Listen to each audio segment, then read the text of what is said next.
Hello friends, welcome to my channel. ഇന്ന് ഞാൻ chicken മന്തിയാണ് ഉണ്ടാക്കിയെടുക്കാൻ പോകുന്നത്. വളരെ സിമ്പിളായിട്ടും ടേസ്റ്റി ആയിട്ടും എങ്ങനെയാണ് ചിക്കൻ മന്തി ഉണ്ടാക്കുന്നതെന്ന് നോക്കാം. അതിനായിട്ട് ആദ്യം തന്നെ ഞാൻ മസാല ഉണ്ടാക്കാൻ പോവാണ്. അപ്പോൾ മസാല നമുക്ക് മേടിക്കാനും കിട്ടും, സൂപ്പർ മാർക്കറ്റിൽ റെഡിമെയ്ഡായിട്ട് നമുക്ക് പാക്കറ്റിൽ മേടിക്കാൻ കിട്ടും. ഇതിപ്പോൾ ഞാൻ ഉണ്ടാക്കിയെടുക്കുകയാണ്. അപ്പോൾ അതിന് വേണ്ടി 1 ടേബിൾ സ്പൂൺ കുരുമുളക്, 1 ടീസ്പൂൺ നല്ല ജീരകം, ഒരു 3 ചെറിയ പീസ് പട്ട, ഒരു ചെറിയ പീസ് ജാതിക്കായ, അതുപോലെ 1 ടേബിൾ സ്പൂൺ നമ്മുടെ ഗ്രാമ്പൂ, ഒരു 2 ടീസ്പൂണോളം ഏലക്കായ, പിന്നെ ബേ ലീഫ്, പിന്നെ വേണ്ടത് ചെറുനാരങ്ങയുടെ തൊലിയാണ്. അപ്പോൾ ഞാൻ മുഴുവൻ ചെറുനാരങ്ങയുടെ പകുതി തൊലിയാണ് എടുത്തിട്ടുള്ളത് കേട്ടോ. അപ്പോൾ നിങ്ങളുടെ കയ്യിൽ ഡ്രൈ ലെമൺ ഉണ്ടെന്നുണ്ടെങ്കിൽ അത് ആഡ് ചെയ്താലും മതി. എന്നിട്ട് അതൊന്ന് നന്നായി മൂപ്പിച്ചെടുക്കുക. നന്നായി മൂത്ത് വന്നതിന് ശേഷം തീ ഓഫ് ചെയ്തിട്ട് 1 ടേബിൾ സ്പൂൺ മല്ലിപ്പൊടി, 1 ടീസ്പൂൺ മഞ്ഞൾപ്പൊടി ഇത്രയും ചേർത്തിട്ടൊന്ന് ചൂടാക്കി എടുക്കണം. ഇപ്പോൾ മുഴുവൻ മല്ലി ഉണ്ടെന്നുണ്ടെങ്കിൽ അത് ചേർക്കുന്നതാണ് കൂടുതൽ നല്ലത്. ഇനി ഇതൊന്ന് തണുത്തതിന് ശേഷം മിക്സിയുടെ ജാറിലേക്ക് ഇട്ട് നല്ലതുപോലെ ഒന്ന് അടിച്ചെടുക്കുക. അപ്പോൾ ഇത്രയേ ഉള്ളൂ നമ്മുടെ മന്തി മസാല എന്ന് പറയുന്നത്. അപ്പോൾ നമ്മുടെ മന്തി മസാല നല്ല ഫൈനായിട്ടൊന്ന് പൊടിച്ചെടുക്കുക. അപ്പോൾ മന്തി മസാല ഇവിടെ റെഡി ആയിട്ടുണ്ട്. ഇനി അതവിടെ ഇരിക്കട്ടെ. അതിനുശേഷം ഒരു പാത്രം എടുത്ത് അതിലേക്ക് 4 കപ്പ് വെള്ളം ഞാൻ ഒഴിച്ചു കൊടുക്കുന്നുണ്ട്. ഇനി അതിലേക്ക് നമ്മൾ എടുത്ത് വെച്ചിട്ടുള്ള ചിക്കൻ പീസസ്, 2 ലെഗ് പീസാണ് ഞാൻ എടുത്തിട്ടുള്ളത് ചിക്കൻ്റെ. അത് ചെറുതായി വരഞ്ഞിട്ട് അതിലേക്ക് ഇട്ട് കൊടുത്തിട്ടുണ്ട്. 1 ടീസ്പൂൺ ഉപ്പ്, 1 ടീസ്പൂൺ നാരങ്ങാനീര് ഇത്രയും ചേർത്തൊന്ന് മിക്സ് ചെയ്തതിന് ശേഷം അടച്ച് വെച്ച് ഒരു 20 മിനിറ്റ് വേവിച്ചെടുത്തതാണിത്. 20 മിനിറ്റ് കഴിഞ്ഞപ്പോഴേക്കും നമ്മുടെ ചിക്കനൊക്കെ നല്ലതുപോലെ ലോ ഫ്ലെയിമിൽ ഇട്ടിട്ടാണ് വേവിച്ചിട്ടുള്ളത്. അപ്പോൾ നന്നായിട്ട് വെന്ത് വന്നിട്ടുണ്ട്. ഇനി അതവിടെ മാറ്റി വയ്ക്കാം. ഇനി ചിക്കനിലേക്ക് പുരട്ടാനുള്ള മസാല റെഡിയാക്കാം. അതിന് വേണ്ടിയിട്ട് 1 ടേബിൾ സ്പൂൺ ബട്ടർ എടുത്തിട്ടുണ്ട്. പിന്നെ അതിലേക്ക് 1 ടീസ്പൂൺ നാരങ്ങ നീര്, പിന്നെ ഒരു 2-3 ഡ്രോപ്പ് ഫുഡ് കളർ ആഡ് ചെയ്തിട്ടുണ്ട്.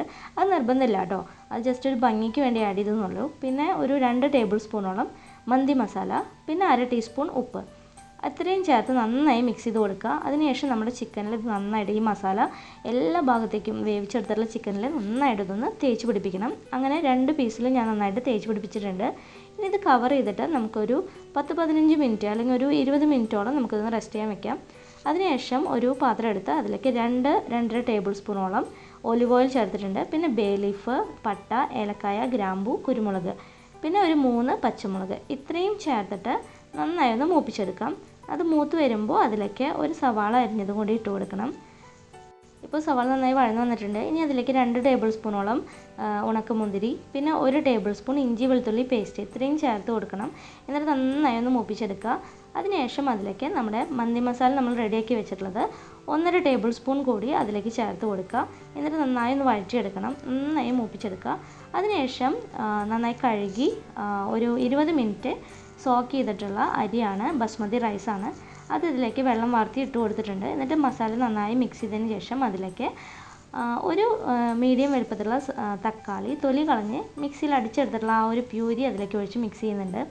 ഇനി നമ്മൾ ചിക്കൻ വേവിച്ച് വെച്ചിട്ടുള്ള വെള്ളം ഉണ്ടല്ലോ, ആ 4 കപ്പ് വെള്ളമാണ് ഈ 2 കപ്പ് റൈസിലേക്ക് ഇട്ട് കൊടുക്കുന്നത്. അപ്പോൾ ബസ്മതി റൈസിൻ്റെ ആ ഒരു വേവിനനുസരിച്ച് വേണം നമ്മൾ വെള്ളം ആഡ് ചെയ്ത് കൊടുക്കാനായിട്ട്. ഇപ്പോൾ വെള്ളം കുറവാണ് ചിക്കൻ്റെ ആ ഒരു വേവിച്ച് വെച്ചതിലുണ്ടെങ്കിൽ എക്സ്ട്രാ നമ്മൾ ആഡ് ചെയ്യണം. ഇപ്പോൾ കറക്റ്റ് 4 കപ്പ് തന്നെ ഉണ്ടായിരുന്നു. അപ്പോൾ ഞാൻ അതിലേക്ക് 4 കപ്പ് വെള്ളം ഒഴിച്ചിട്ടുണ്ട്. പിന്നെ ഒരു 1/2 ടീസ്പൂൺ ഉപ്പ് ഇട്ട് കൊടുത്തിട്ട് നമ്മൾ ടേസ്റ്റ് നോക്കുക. എന്നിട്ട് ഉപ്പ് കറക്റ്റ് ആവണ വരെ ഉപ്പിട്ട് കൊടുക്കുക. എന്നിട്ട് ജസ്റ്റ് തിളയ്ക്കുന്നത് വരെ നമ്മൾ ഹൈ ഫ്ലെയിമിലിടുക. തിളച്ച് കഴിയുമ്പോൾ മൂടി വെച്ച് ലോ ഫ്ലെയിമിലിട്ടിട്ട് ഒരു 6 മിനിറ്റ് കഴിഞ്ഞപ്പോൾ ഞാൻ തുറന്ന് നോക്കി. അപ്പോൾ ഇതുപോലെ ആയിട്ടുണ്ട്. വെള്ളമൊക്കെ കുറച്ച് വറ്റി വന്നു. ഇനി ഒന്ന് ഇളക്കി കൊടുത്തിട്ട് വീണ്ടും അടച്ച് വെച്ച് ഒരു 6 മിനിറ്റ് കൂടി വെയിറ്റ് ചെയ്യാം. അങ്ങനെ നമ്മുടെ റൈസ് ഇവിടെ റെഡി ആയിട്ടുണ്ട്, മന്തി റൈസ് റെഡി ആയിട്ടുണ്ട്. ആ ചിക്കൻ വേവിച്ച വെള്ളത്തിൽ ഇത് വേവിച്ചെടുത്തുകൊണ്ട് തന്നെ നല്ല ടേസ്റ്റാണ്, നല്ല മണമാണ് കേട്ടോ. ഇനി നമുക്ക് ചിക്കൻ മാരിനേറ്റ് ചെയ്ത് വെച്ചിട്ടുള്ള ചിക്കൻ പീസസ് വറുത്തെടുക്കാം. അപ്പോൾ അതിനാവശ്യമായിട്ടുള്ള ഓയിൽ ഒഴിച്ചു കൊടുക്കുക. സൺഫ്ലവർ ഓയിലോ അല്ലെങ്കിൽ നിങ്ങൾക്ക് ഒലിവ് ഓയിലോ ഏത് ഓയിലാണ് വേണ്ടത് ആ ഓയിൽ ഒഴിച്ചു കൊടുക്കുക. എന്നിട്ട് നന്നായിട്ട് ഫ്രൈ ചെയ്തെടുക്കണം. അപ്പോൾ ഓൾറെഡി ഇത് നന്നായി വെന്തിട്ടുള്ള ചിക്കനാണ്. ഇനി ആ പുറമത്തെ കോട്ടിംഗ് ഒക്കെ ഒന്ന് മുരിഞ്ഞ് നല്ലതുപോലെ ഒന്ന് ഫ്രൈ ആയി വരേ വേണ്ടൂ. അങ്ങനെ നമ്മുടെ ചിക്കൻ ഇവിടെ ഫ്രൈ ആയിട്ടുണ്ട് കേട്ടോ. അങ്ങനെ നമ്മുടെ മന്തി റൈസും ചിക്കനൊക്കെ റെഡി ആയിട്ടുണ്ട്. ഇനി ഇതിനൊരു സ്മോക്കി ടേസ്റ്റും അതുപോലെ ഒരു സ്മെല്ലൊക്കെ കിട്ടുന്നതിന് വേണ്ടിയിട്ട് റൈസ് റെഡി ആയതിനു ശേഷം റൈസിൻ്റെ ആ ഒരു പാത്രത്തിലേക്ക് ഒരു ചെറിയ ബൗളിൽ ചാർക്കോൾ കത്തിച്ചത് വെക്കുക. എന്നിട്ട് അതിലേക്ക് ഒരു ടേബിൾ സ്പൂൺ ഓയിൽ കൂടി ഒഴിച്ച് കൊടുത്തു കഴിഞ്ഞാൽ നന്നായി പുക വരും. ആ സമയത്ത് റൈസിൻ്റെ ബൗള് ക്ലോസ് ചെയ്ത് ഒരു 5 മിനിറ്റ് ലോ ഫ്ലെയിമിലിട്ട് കുക്ക് ചെയ്തെടുത്താൽ മതി കേട്ടോ. ഇവിടെ കുട്ടികൾക്ക് അത് ഇഷ്ടമില്ലാത്തതുകൊണ്ടാണ് ഞാൻ ചെയ്യാതിരുന്നത്. നിങ്ങൾക്ക് വീഡിയോ ഇഷ്ടമായെങ്കിൽ ലൈക്ക് ചെയ്യാനും ഷെയർ ചെയ്യാനും മറക്കരുത്.